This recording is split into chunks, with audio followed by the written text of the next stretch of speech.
Go with the flow once you're on site. And if you've prepared and you've communicated, then going with the flow will be easy.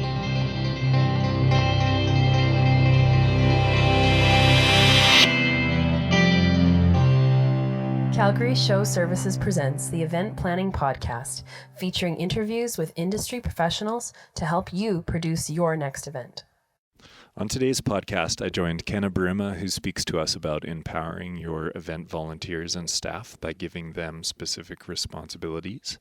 She discusses managing multiple band events and her methods to promote her shows.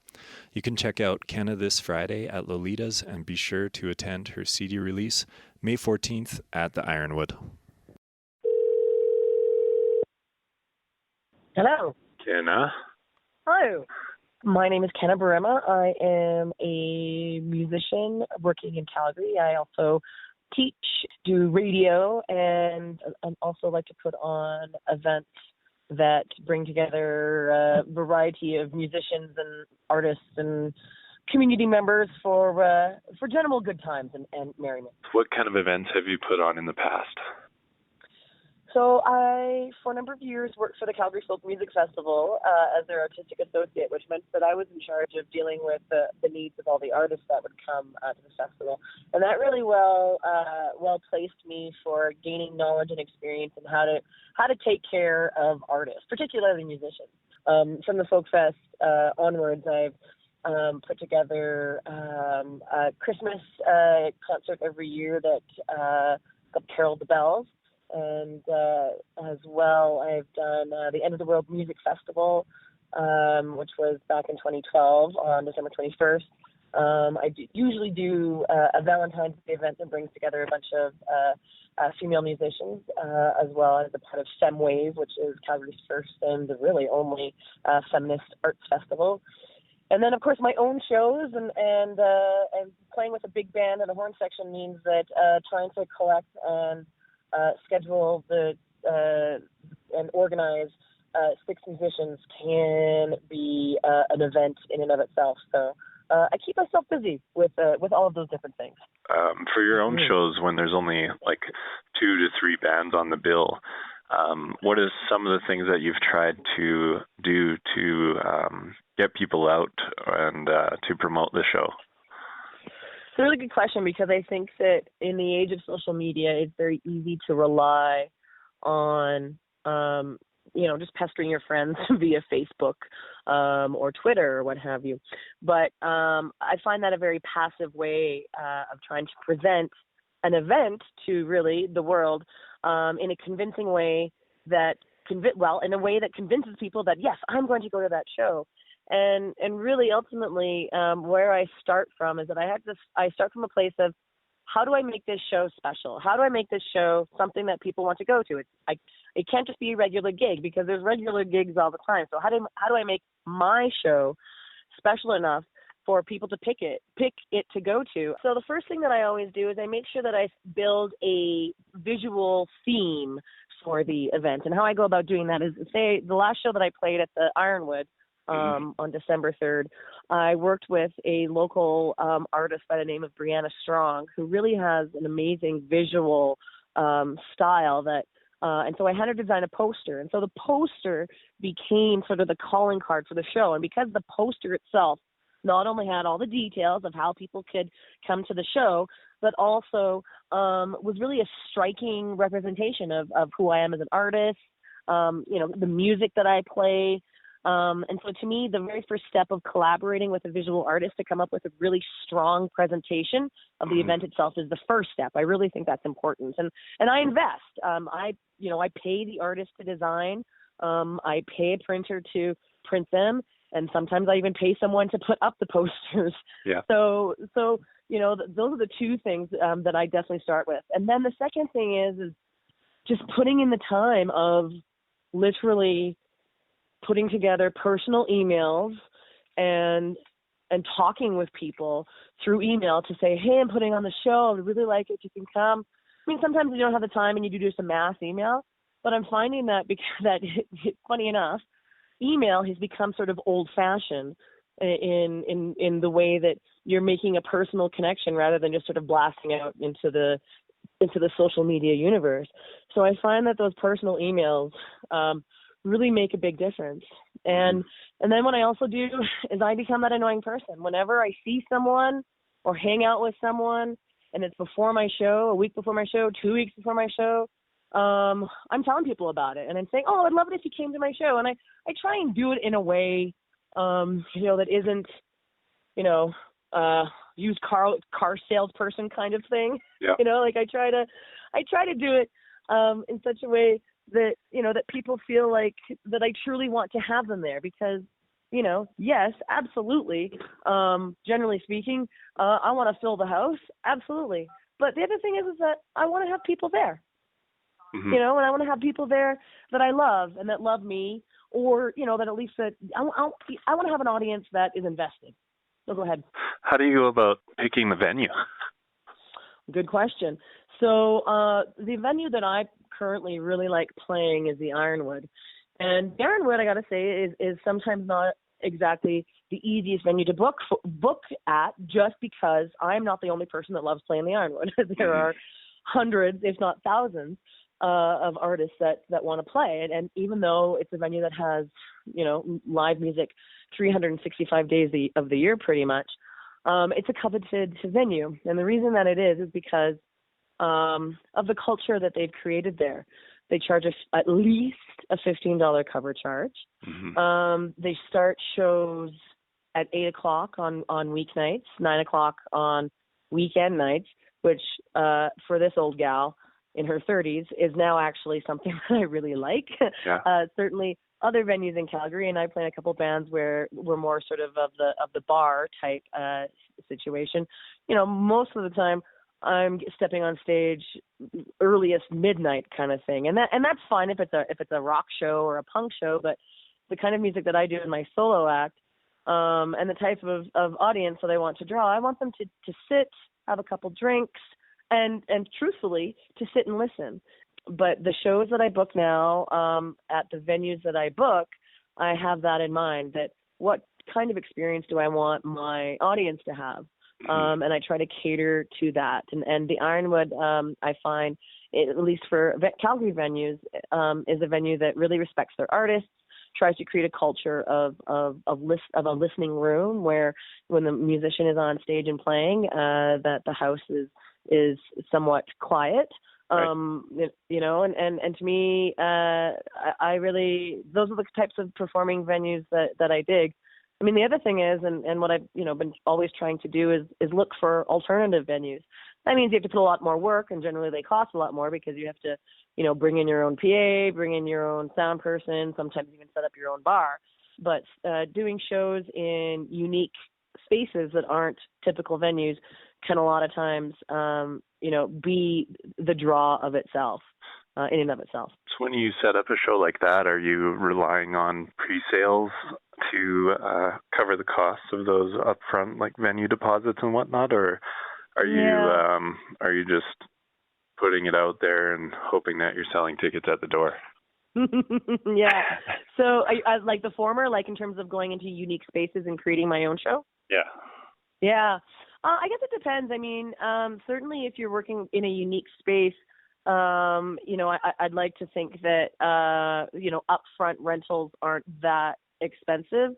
But really what it comes down to is for me, I want to try and keep costs low, but make sure that I can still cover costs even if no one comes. Right. And so I guess it's a mindset. For me, I go into knowing full well exactly what my hard costs are. And generally I find when you're putting on shows like that, your hard costs are PA, sound person, and paying the bands.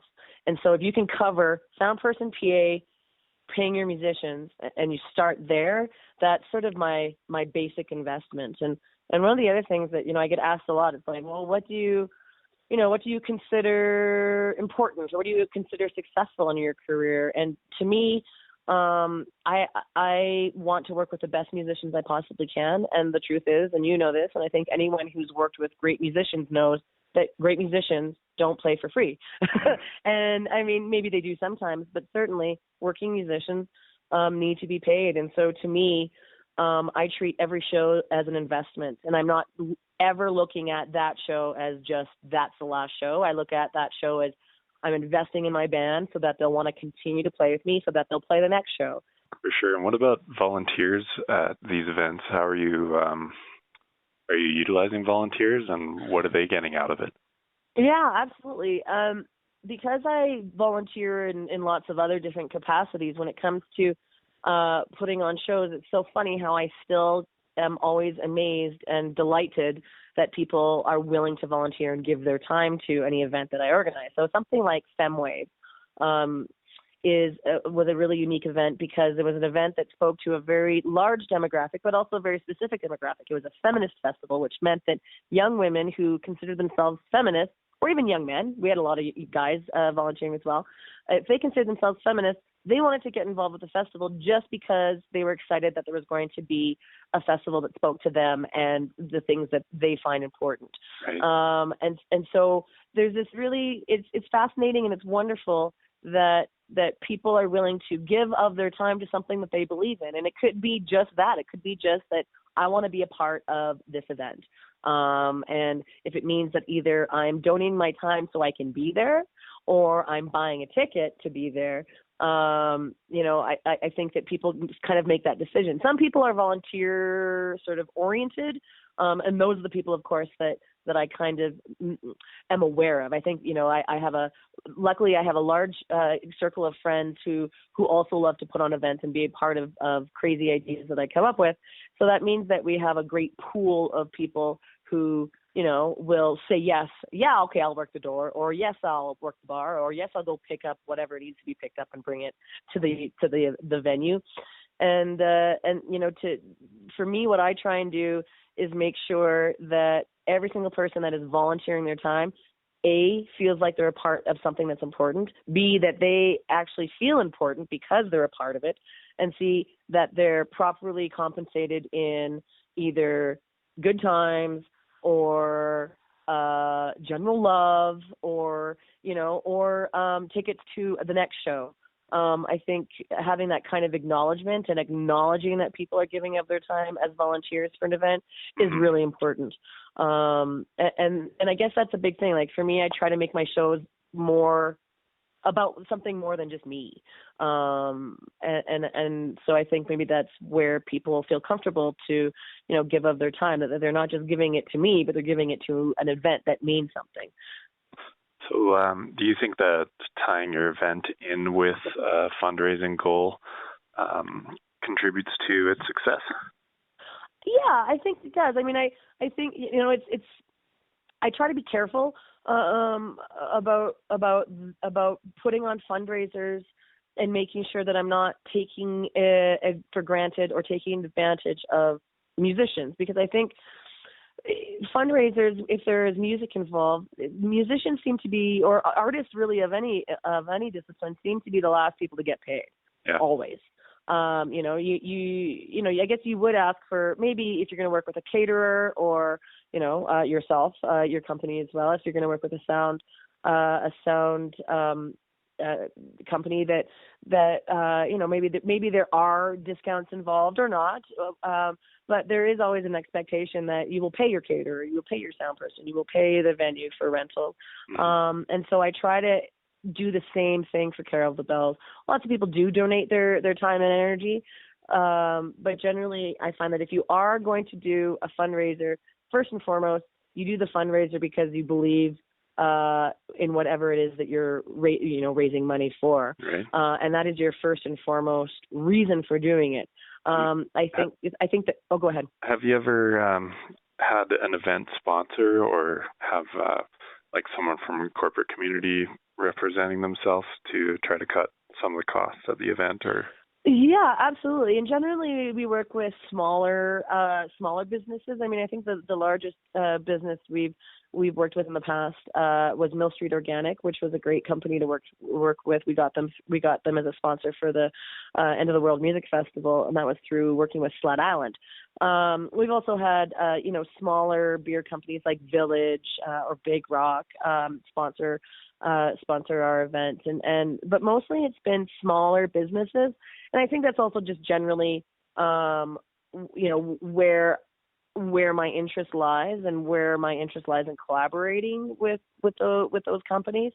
And also that kind of relationship can be much more dynamic. I think that if you are wanting to work with a big corporate sponsor, that's kind of a relationship that you have to develop over a period of time that a lot of times I just don't have.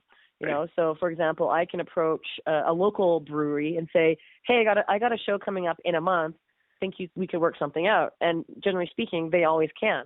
If I was to contact a really large beer company or a big corporation, having an event in a month, I think, it'd be hard pressed to be able to nail anything down. And it's just, the nature, I think, of bureaucracies and corporate organizations that things sometimes move a little bit slower than if you just go to a small, mom pop kind of operation.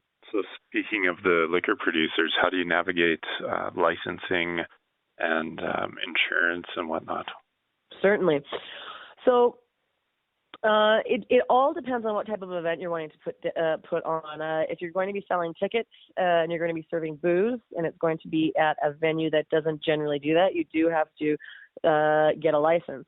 And that means that you usually what you have to do is do a lot of paperwork and shell out some money for the license. I think it's usually around the tune to $750.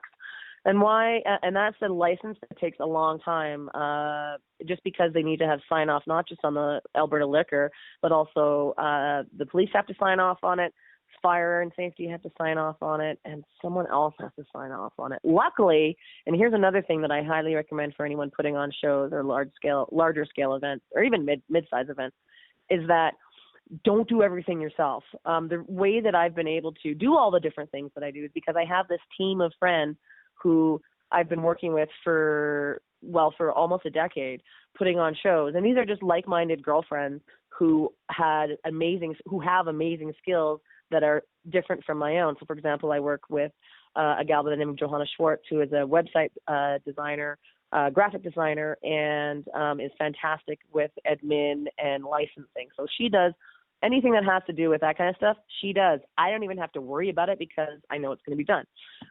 Same goes for working with a media and marketing person. I have a wonderful friend named Tara Sukit, who was the media relations gal for the Calgary Folk Fest for 20 odd years, and having her and her relationships that she's built with media means that that's something that I don't necessarily have to worry about. And so, those types of details are so important, because if they get missed, like the license that you referred to, you can very easily get shut down. And so I've really found that over the years, putting on, bigger and bigger events is actually not as painful as I thought they might be, because I have such a great group of people to work with. What would you say is one of the best events that you've been to? Not necessarily one that you planned, but just something that you attended, and what made it so memorable to you? Yeah. I know this might be a cop-out, but I think that every time I go to the Calgary Folk Music Festival, I'm just really struck with how amazing that festival is. And I know it's not it's not necessarily unique in that regard. Folk festivals across Canada have really done this unique thing where they've been able to build a really strong community, ultimately an army of volunteers who believe so strongly in their folk festival that they'll marry co-volunteers and their kids will volunteer, and whole families will develop out of the world of the folk festival.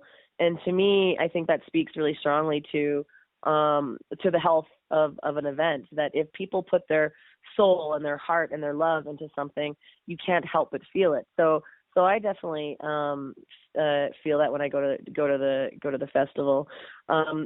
Even though I was a part of FemWave and am the director, one of the nights that I was not a part of at all was the Saturday Night Funhouse at the Palomino, and it was an amazing event.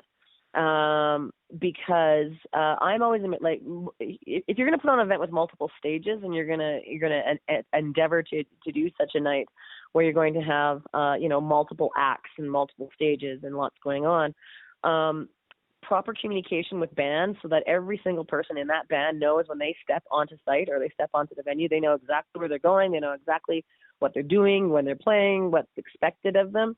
That kind of thing, I think, is you can just see in a really well-run show.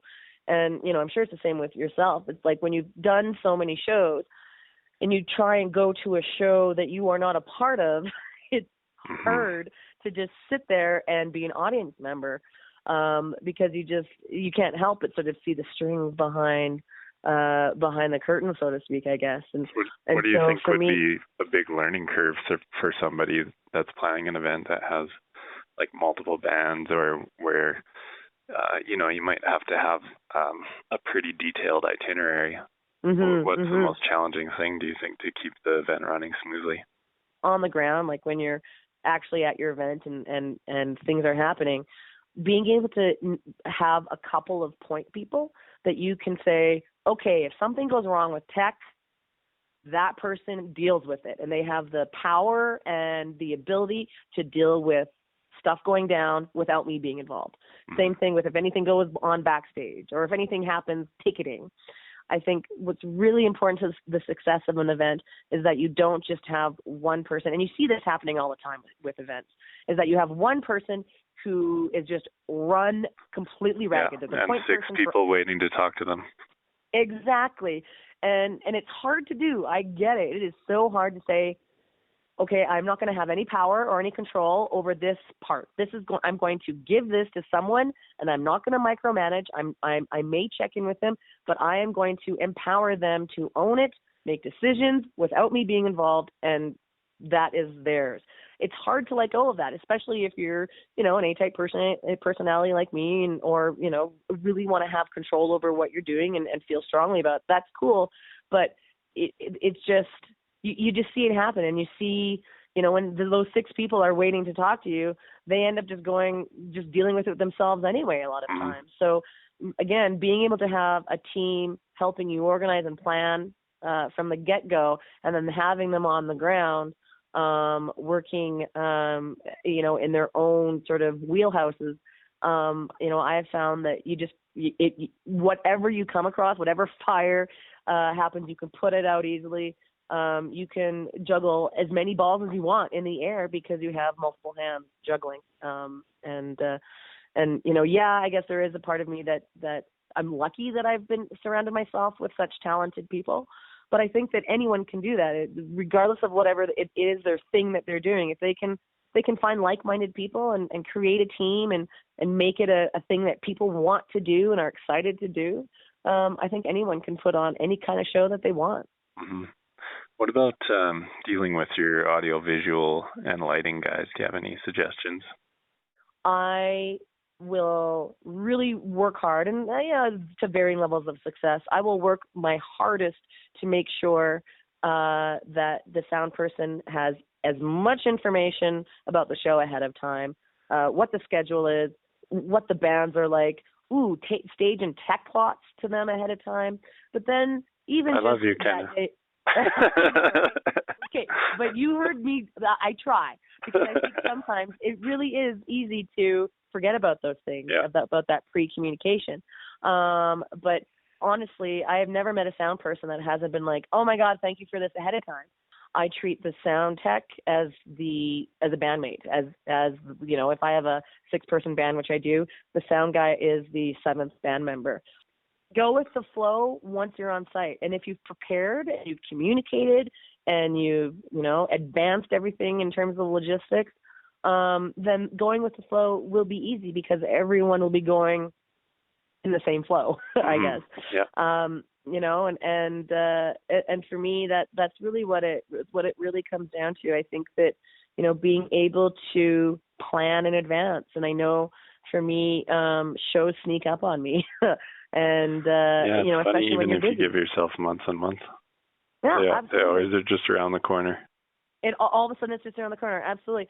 I was speaking with a friend and musician who I deeply respect, and I know you're familiar with her work, but for your listeners, Foon Yap is her and I used to play together in a band called Wood Pigeon. We collaborate quite regularly. She's a vocalist and violinist. She's releasing an album next year her and I started talking about her album release 2 years ago. And I said, oh, when are you releasing your album? Because she just finished recording it. And she's like, oh, in 2 years. And I'm like, what? And she says, yeah, that's how long it takes me to organize, to plan all these things. Yeah. And it kind of blew my mind because I'm like, that's not the time frame that I work with. Right. But for her, she's plotted out exactly every month make sure her website's up to date. She's sending out to record labels. She's making sure she has a venue. Like 2 years is actually, in a way, like if you can plan that much in advance, how fantastic is that? Because if you keep on revisiting and continue to work on your show, by the time you come to it, there's no stone left unturned. Yeah. The musician was Foon Yap. Foon Yap. Foon Yap. Just a little unclear. I was wondering if you're stuck on a desert island and you only could have one meal for the rest of your life, day after day. And I think I've asked you this before. What would it be? I think I answered pizza, and I will stick with that. I had no idea how much I love pizza. Yeah, pizza. Still. I love pizza. Yeah. and if I could just give a shout out to La Dolce Vita Pizza Bar, LVD Pizza Bar in Bridgeland. They're on First Ave, Northeast. They make the best pizza. It's so good. And I wish they would be listening because maybe they could sponsor me, like just sponsor my life. Yeah, they could. Because I love their pizza. I'll even go with a thin crust panago in a pinch. And actually, my partner and I, Steve, we just ordered that 2 nights ago. So pizza is a regular occurrence in our house. Yeah. But second would be burgers, which is like, now that I'm thinking about it, I'm like, sorry, you don't get a second chance. No. But that's an indication of me being I must be like a 12-year-old kid. Like, pizza and burgers, I'm fine. So where can people find out about you and your music? Yes. So I have a website, kennaburima.com. I will say that I'm planning my album release for the end of April. Oh, great. At the Ironwood. And, but the best place to find me, definitely social media is a good place to find me. I'm pretty active. So Facebook, which I know is kind of passé for some generationals, but Facebook and Twitter and Instagram. And I'm just Kenna Burima at both of them. Kenna Burima on Facebook, Kenna Burima on Twitter, and Kenna Burima on Instagram, which is Kenna Burima, Burima. Great. Well, thank you so much for taking the time to speak with me. Hey, no, my pleasure. Cool. Awesome, and we'll talk soon. Thanks a lot. Thanks. Bye. Yeah. Thank you for listening. This podcast was produced by Duncan Kenworthy, Eric Jesse, and Chris Benoit. Visit us online at calgaryshowservices.com to join our monthly newsletter for